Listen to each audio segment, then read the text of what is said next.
తర్వాత మరొక ఏకపాత్రాభినయం మంత్రివర్యులు సిద్ధంగా ఉన్నారు. పల్నాటి వీరుడిగా బాలుడిగా పేరు పొందిన బ్రహ్మన్న కుమారుడిగా శౌర్య వీర ప్రతాపాలతో మరి తెలుగు వారందరినీ తట్టి లేపిన పలనాటి యువ వీర కిశోరం పాత్రలో బాలచంద్రుడి పాత్ర మనందరికీ తెలుసు.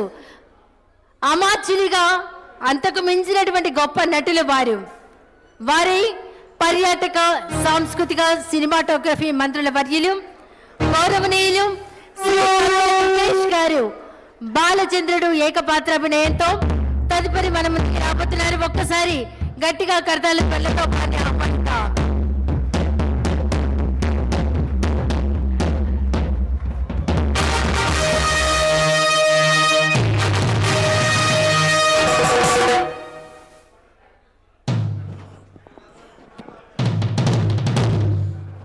ఇది అడ్డొస్తుంది. ఇది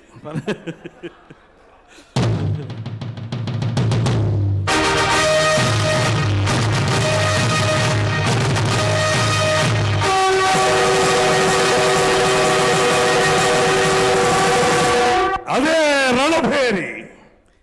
ఈ కలికి ఈ మారణ హోమానికి ఏనాడో ఎక్కడో నిరాశ్రయంగా సన్నిహించబడి ప్రపంచ సౌఖ్యానికి ఆవల విసిరివేయబడిన జిత్తి భాగాల పాటి కారడవిలో ఆరవిల్లి నాగమ్మవనే నిన్ను నలగామరాజనే ఆ దురాత్ముడు నీ ఆతిథ్యానికి మేనుపరిచి చేరదీసి అందజేసుకుని అమోచ్చరతో రందించకపోతే ఇంతటి చరిత్ర ఉండేది కాదే. అఖండ పలనాటి సీమ ఖండ ఖండాలుగా నరకబడి అంతఃకలహాలతో రొమ్ము గుర్తుకుని పోయేది కాదే, రొమ్ము గుర్తుకుని పోయేది కాదు.